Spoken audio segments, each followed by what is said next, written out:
बिस्मिल्लाहिर्रहमानिर्रहीम। अस्सलाम वालेकुम। कहानी शुरू करने से पहले आप सबसे गुजारिश है कि मेरे चैनल अनमोल मोती को सब्सक्राइब करके बेल नोटिफिकेशन ऑन कर दें ताकि आने वाली तमाम चैनल अपडेट से आप आगाह रहें। चलते हैं आज की कहानी की तरफ। लेक खाला जबी बमा अहल-ए-आल। अम्मा ने ऐनक दुरुस्त करते हुए अम्मार को कार्ड लिखवाने शुरू कर दिए। लिख दिया अम्मा। उसने लिखा हुआ कार्ड एक साइड पर रखा और दूसरा कार्ड उठाया। अम्मा ताई सरवर्दी को तो जल्दी कार्ड भेज देना। हैदराबाद से खानेवाल का सफ़र भी लंबा है और कुछ तैयारी भी तो करनी होगी शादी की। अलीना ने अम्मा को याद दहानी करवाई।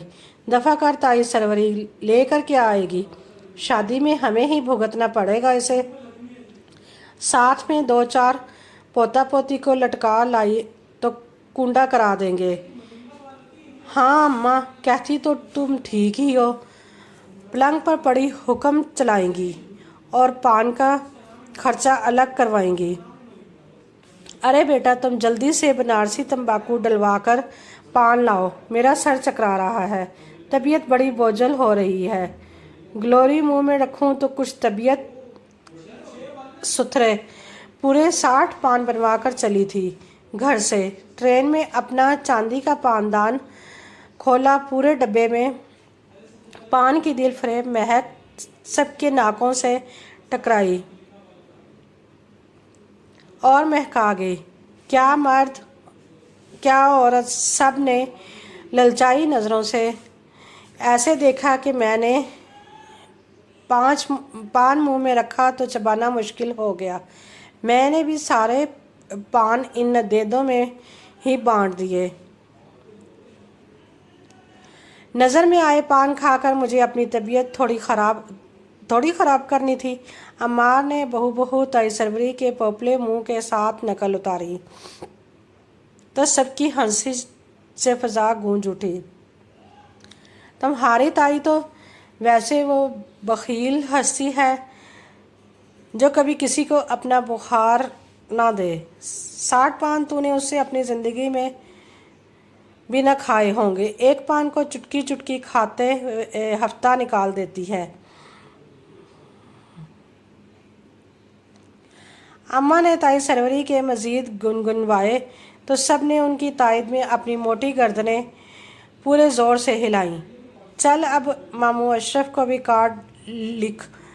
सगा नहीं है तो क्या हुआ, सगों से बढ़कर जाता है। बहन समझकर हमेशा मौका पर खड़ा रहा है, तो इस मौका पर उसे कैसे भूल जाऊं। मामूजात की मोहब्बत अम्मा के दिल में उमड़ आई थी। अम्मा, रिश्तेदारों के कार्ड तो मुकम्मल हो गए, अब ज़रा महल्ले वालों की तरफ आ जाओ। हाँ भाई, महल्ले वालों का तो पहला हक है, उनको मैं कैसे छोड़ सकती हूँ। उंगलियों पर महल्लेदारों को गिनने लगी कि किस किस को बुलाना है। अभी तक कार्ड लिखने का सिलसिला ख़त्म नहीं हुआ था। यहाँ पेट में चूहे दौड़ दौड़ कर बेदम हो रहे हैं। खुदा के लिए कुछ उठकर खाने पीने का साजो सामान कर लो।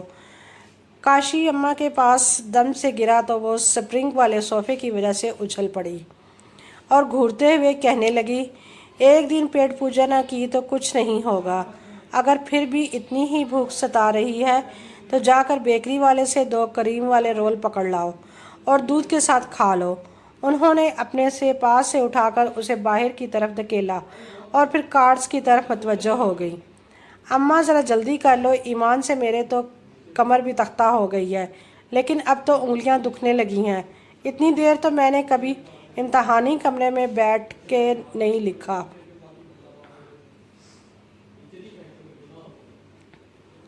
जितनी देर से मैं इस कमरे में बैठा ये कार्ड लिख रहा हूँ। अम्मा को सारे कार्ड दे दिए और ख़ुद लेट गया। लो, तुम लिखते लिखते थक गए और मैं देख रही हूँ कि मैं तो बैठे बैठे अकड़ सी गई। अलीना पर भी झंझलाहट सवार थी क्योंकि उसके पसंदीदा ड्रामे का टाइम हो चुका था, मगर अम्मा का हुक्म था कि यहाँ से कोई ना हिलेगा जब तक कार्ड मुकम्मल ना लिख लिए जाएं। क्या पता दिमाग में कोई ज़रूरी नाम लिखने से रह जाए तो इनमें से कोई याद तो करवा देगा। ज़्यादा चलाने की ज़रूरत नहीं। ड्रामे की आग लग रही है तो जा दफ़ा हो जा, जाके देख अपनी इस सफ़ेद पाउडर में लथड़ी हुई चपटी कबूतरियों को। ये अम्मार है ना मेरा बच्चा, दिमाग का तेज़, इससे पूछ लूँगी कोई नाम, जहन से निकल भी गया तो। अम्मा ने अपनी तारीफ सुनी तो मज़ीद फैल कर बैठ गया और इधर अलीना कमरे से दौड़ लगा गई। अम्मा फिर से अम्मार को नाम लिखवाने लगी। इकराम कबाड़िए का नाम फैमिली के साथ लिख दे। तो बेचारा कबाड़िए पर दिल का सखी है, जितना उसके घर वाले खा के जाएंगे उससे 4 गुना ज़्यादा दे कर जाएंगे। अम्मा जल्दी जल्दी बोलो, अब तो पेंसिल भी जवाब देने लगी है। फीका फीका सा लिख रही है। हाँ बस अब अपनी गली में ये जो लंबा सा लड़का रहता है, अरे वही जो दफ्तर में काम करता है, लंबी सी कार जिसके पास है। अम्मी ने नाम याद ना आने पर अम्मार की तरफ देखा। नूर आलम। अम्मार ने अम्मा का जवाब उन्हें फ़ौरन बता दिया। हाँ वही नूर आलम। उन्होंने मोहब्बत से अम्मार के लमूदरे सर पर अपनी स्याही माइल हाथ फेरा। अम्मा इनसे तो हमारी दुआ सलाम ही नहीं है, इनको रहने दो। वैसे भी वो अच्छे खासे पढ़े लिखे हैं, हमारे घर में आकर अजीब लगेंगे और हमें देख कर न जाने क्या सोचें। अम्मा ने नाम लिखने से साफ इनकार कर दिया। अरे मैं कह रही हूँ लिख, इसकी बीवी से मेरी सलाम दुआ है। 1-2 मरतबा गली से गुजरते हुए उसने मुझसे सलाम भी किया है और अपने घर आने की दावत भी दी है। इतना बड़ा घर है, इसका तो दिल भी बड़ा होगा ना। वो उसके टाइलों वाले घर से कुछ ज़्यादा ही मुतासिर लग रही थी। लो भाई अम्मा, मेरा काम तो ख़त्म। ईमान से अब तो नींद भी आंखों में भर आई है।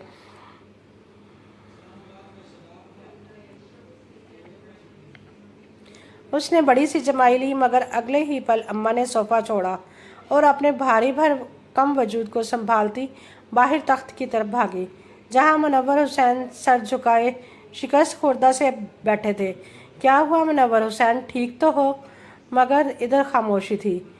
अरे कुछ तो बताओ, यूं मुंह लटका कर बैठे हो। अम्मा भी वहीं तख्त पर बैठ गई।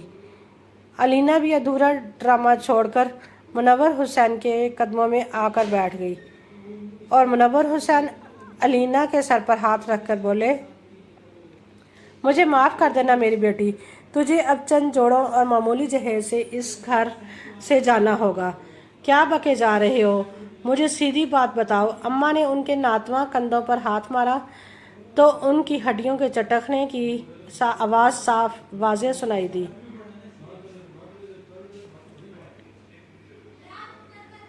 बाकी सभी मुंह खोले कुछ ना समझने वाले अंदाज में देख रहे थे। मुनव्वर हुसैन हकलाए। अम्मा ने कहा, हाँ बोलो, और उनके गसाब लगे। बालों पर हाथ फेर कर उनका हौसला बढ़ाया और पानी का गिलास उनके लबों से लगाया जो अमार उनके लिए दौड़ कर लेकर आया था।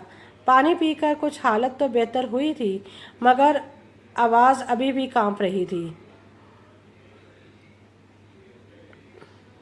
मगर सूरत हाल से सबको आगाह करना भी बहुत ज़रूरी था। वो हाजरा बेगम अनीसा सुल्ताना ने शादी से इनकार कर दिया है। खबर सुनाकर वह चोर से बन गए। क्या अल्फाज थे या बम! हाजरा बेगम को गश आ गया। अलीना दुपट्टे में को मुंह में फंसाकर दबी आवाज़ से रोने लगी। प्याज की बसांत वाले दुपट्टे से हवा देने लगे। चलो भर पानी उनके मुंह पर टपकाया तो उन्होंने फिर से आंखें खोल दी और भराई हुई आवाज़ में मुनव्वर हुसैन से मुखातिब हुई। पर मुनव्वर हुसैन, इनकार की कोई वजह भी तो बताई होगी उन्होंने। हाँ, मुनव्वर हुसैन ने सर्द आ भरी। वजह सुनकर ही तो मेरे पैरों तलों से ज़मीन सिरक गई। अरे अब पता भी तो चले, इन्हें सब्र नहीं हो रहा। 2 दिन पहले हार्ट अटैक हुआ है, इसे कल ही अस्पताल से घर आई है। आज उसने मुझे फ़ोन करके बुलाया, कहने लगी, मेरी ज़िंदगी का कोई भरोसा नहीं, मैं तुम्हें धोखे में नहीं रखना चाहती। मैं नहीं चाहती कि तुम शादी के चंद दिन या चंद माह बाद ही रंडवे हो जाओ। मैं तुम्हारे जैसे मुखलिस शख्स को ये दुख हरगिज़ नहीं दूंगी। मुनव्वर हुसैन ये बात बताते हुए तकरीबन रो दिए और अम्मा उनका तो ये हाल था कि काटो तो बदन में लहू नहीं। हाय, ये क्या हुआ? लाखों की जायदाद की इकलौती वारिस अनीसा सुल्ताना मुनव्वर हुसैन की दूर परे की रिश्तेदार थी। भारी भरकम होने के बायस रिश्ता ही ना हो सका। जो आता इनकार करके चला जाता और शादी की उम्र निकलती चली गई। माँ बाप की दुनिया से रुखसत होने के बाद वो इस मकान में तन्हा रह गई। सरकारी स्कूल में नौकरी करती, हज़ारों कमा रही थी। अभी रिटायरमेंट्स लेकर लाखों रुपए की मालिक बनी थी। सुना था जवानी ने मुनव्वर हुसैन पर बड़ी आस लगाए बैठी थी और इसी का फ़ायदा उठाते हुए हाजरा बेगम ने अपने शौहर मुनव्वर हुसैन का रिश्ता उसके सामने रखा तो वो भी कुछ पसोपेश के बाद मान गई। तन्हा रहते रहते वो अब थक गई थी और अपनी बाकी मानदा ज़िंदगी वो भरे पड़े घर में गुजारना चाहती थी। हाजरा बेगम ने उनको शीशे में ऐसा उतारा कि मुनव्वर हुसैन की सादगी और खलूस भरा रवैया देखकर आने वाले दिनों के तसव्वुर से ही वो खिली खिली रहने लगी। मगर कुदरत को कुछ और ही मंजूर था।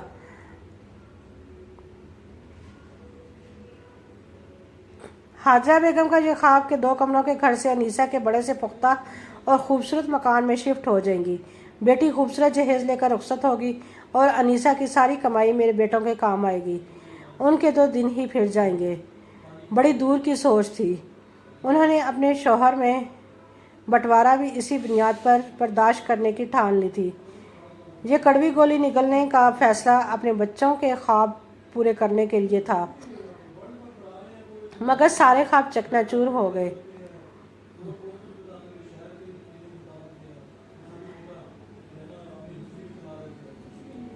अनीसा की इनकार की खबर सुनकर वो इस शेर की तफसीर बनी हुई थी। किस्मत की खूबी देखिए टूटी कहाँ का मंद, 2-4 हाथ जब लब बाम रह गया।